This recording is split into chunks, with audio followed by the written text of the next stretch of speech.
오늘은 함께 에베소서 2장의 말씀을 읽어보도록 하겠습니다.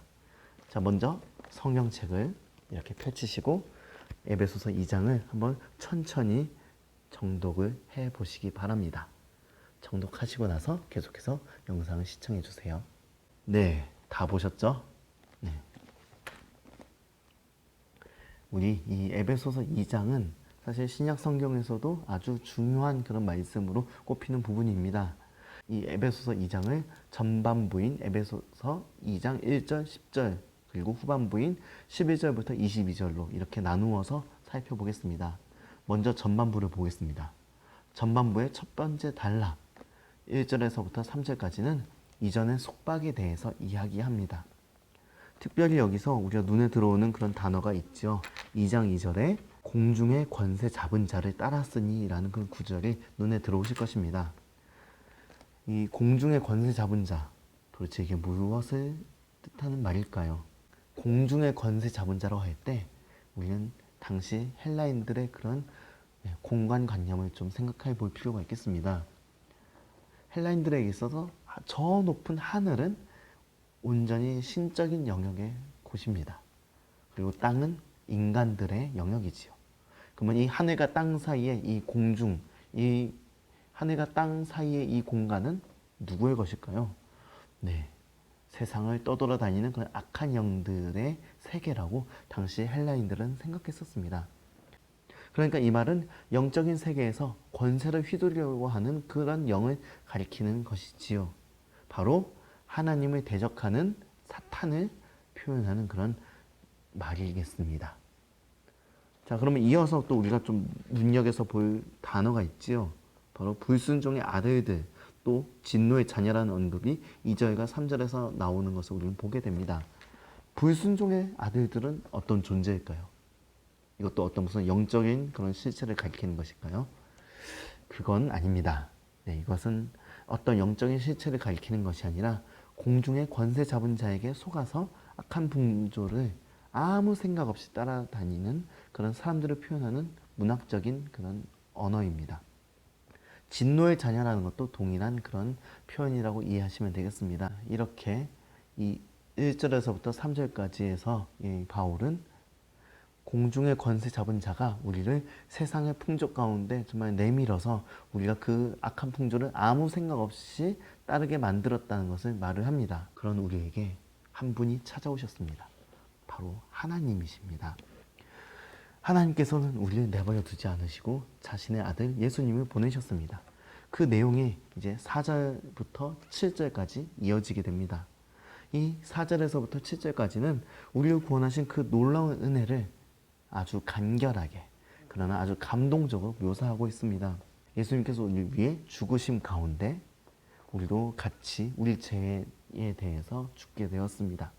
그리고 죄 씻음을 받게 되어 이제 하나님 보좌 우편에 앉으신 예수님과 함께 거할 수 있게 되었습니다. 그리고 그 은혜는 예수님이 지상에 계셨던 2000년 전에만 효력이 있는 것이 아니라 앞으로도 쭉 이어질 것임을 말씀하고 있습니다. 이어지는 8절에서부터 9절은 우리가 받은 구원의 실체를 아주 선명하게 가르쳐 주면서 우리가 어떤 태도를 가져야 할지를 알려줍니다.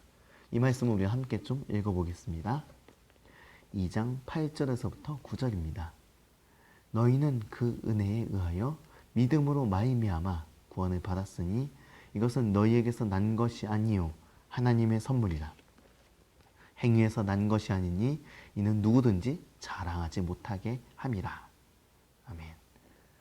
네, 이렇게 우리는 무엇으로 구원받았습니까? 우리의 노력, 우리의 행위로 아닙니다. 그 은혜에 의하여 믿음으로 말미암아 구원을 받게 되었습니다. 바로 하나님의 은혜, 그 하나님의 은혜를 나에게 베풀어 주신 은혜로 용납하고 믿는 것이 바로 우리에게 구원을 가져다 주는 것입니다. 구원을 받은 사람은 자랑할 것이 없는 것이지요. 왜냐하면 내 힘으로 한 것이 하나도 없으니까요. 구원받은 사람은 감사한 마음으로 겸손하게 살아야 됩니다. 그리고 이어서 10절에서는 우리의 정체성을 알려줍니다. 우리는 선한 일을 위하여 살아야 하는 그런 존재입니다. 그러나 여기서 말하는 선한 일은 단순히 종교적으로 열심을 가지면서 살아가는 것을 가리키는 것이 아닙니다. 하나님께서 만드신 창조 세계 안에서 책임감 있게 살아가면서 하나님의 뜻을 행하는 것이 바로 선한 일을 하는 것이겠지요. 이것은 우리가 구원을 받기 위한 조건으로서 해야 될 것이 아닙니다. 다만 구원받은 자로서 마땅히 감당해야 할 삶의 방식인 것이죠. 우리 모두 구원받은 자로서 주님께서 만드신 바대로 그렇게 살아갈 수 있게 되길 바랍니다. 14절과 18절 단락을 우리 함께 보도록 하겠습니다. 14절에서부터 18절은 예수 그리스도 안에서 유대인들과 이방인들의 관계가 어떻게 변하게 되었는지를 보여줍니다. 우리 14절 말씀을 좀 같이 읽어보도록 하겠습니다. 그는 우리의 화평이신지라 둘로 하나를 만드사 원수된 것 곧 중간에 막힌 담을 자기 육체로 허시고. 네, 여기에서 우리는 둘이 하나가 되게 하셨다는 것을 생각할 때 하나님과 우리가 하나가 되었다는 것을 떠올리기 쉽습니다. 우리가 죄 때문에 주님께 멀어져 있었는데 예수 그리스도께서 그 담을 허무셔서 우리가 다시 하나님과 하나가 되게 되었다. 이렇게 이 말씀을 읽기가 쉽습니다. 물론 그게 틀린 말은 아닌데요. 그런데 이 말씀의 맥락에서 둘로 하나를 만드셨다는 것은 유대인들과 이방인들 모두를 하나 되게 만드셨다는 것을 뜻하는 것입니다. 그것을 알 수 있는 것이 바로 14절 하반절에 나오는 원수된 것, 곧 중간에 막힌 담이라는 표현에서 우리는 그것을 알 수가 있습니다. 이것은 본래 예루살렘 성전에 있던 그 이방인의 뜰과 성소 안뜰을 구분하는 그 벽을 말하는 것입니다. 과거에 있었던 그 예루살렘 성전은 들어갈 수 있는 그런 신분들이 각 구역마다 정해져 있었습니다. 이러한 구분 때문에 유대인과 이방인은 결코 하나가 될 수가 없었습니다. 그래서 바울은 그 과거에 있었던 그 담벼락을 가리켜서 원수라고 표현을 하고 있는 것이죠. 근데 사도 바울이 원수라고 표현하는 그 담벼락, 그런데 허물어지게 되었습니다. 물론 물리적으로 허물어진 것은 AD 70년에 성전이 파괴되면서 그냥 물리적으로는 없어졌습니다. 그러나 그 이전 예수님께서 십자가에 달리셨다가 살아나셨던 그 AD 30년에 이미 그 효력은 없어졌습니다. 그 담벼락은 이미 그때 없어진 것이나 마찬가지가 되었습니다. 왜 그렇게 되었을까요? 바로 예수님께서 피 흘려 죽으심을 통해서 온 인류가 다 하나님의 자녀가 될 수 있는 길을 열어주셨고, 이로써 그동안 그 성전 안에서 유대인들과 이방인들을 가로막던 그 담은 이제는 더 이상 소용이 없는 것이 되었기 때문에 유대인들과 이방인들이 하나가 되게 되었다 말씀을 하고 있는 것입니다. 뒤에 나오는 17절을 우리 한번 보겠습니다. 17절은 이렇게 말씀하고 있지요. 또 오셔서 먼데 있는 너희에게 평안을 전하시고 가까운 데 있는 자들에게 평안을 전하셨으니. 자, 여기서 가리키는 것도 바로 이 유대인과 이방인들의 그 두 구도에서 이해하면 좋겠습니다. 먼데 있는 자들은 바로 과거의 이방인들이었던 바로 이 에베소 교회의 성도들을 가리킵니다. 가까운 데 있는 자들은 누구였습니까? 일찍부터 하나님의 언약을 가지고 있다고 여겨진 그 유대인들을 가리키는 말이 바로 가까운 데 있는 자들입니다. 이들이 이제 모두 주님 안에서 하나가 되었다는 것을 이 17절은 말씀하고 있습니다. 과거 이들은 성전을 가로지르는 그 담벼락처럼 서로 가까워질 수 없는 그런 존재였습니다. 그러나 예수 그리스도께서는 자신을 믿는 그 믿음 안에서 이들이 하나 될 수 있게 만드셨습니다. 이렇게 하나님께서 이룩하신 그런 놀라운 구원의 역사를 설명한 후에 사도 바울은 이어서 19절에서부터 22절까지는 우리의 새로운 정체성에 대해서 이야기하고 있습니다. 19절 제가 잠깐 읽어보겠습니다. 그러므로 이제부터 너희는 외인도 아니요 나그네도 아니요 오직 성도들과 동일한 시민이요 하나님의 권속이라. 네, 여기서 유대인이라는 표현 대신에 이제 성도들과 동일한 시민이요라고 말하는 것도 사실 인상적입니다. 만약에 우리가 그냥 통상적으로 글을 썼다면 이렇게 할 수 있겠지요. 이제 너희는 더 이상 이방인이 아니고 하나님의 언약을 믿는 유대인들이 되었다 라고 얘기를 할 수 있을 텐데, 바울은 그런 표현을 쓰지 않습니다. 왜 그럴까요? 이제는 굳이 옛 언약의 백성인 유대인이 되는 과정을 거쳐서 하나님을 믿는 성도가 될 필요가 없습니다. 바로 예수께 나아가기만 하면 됩니다.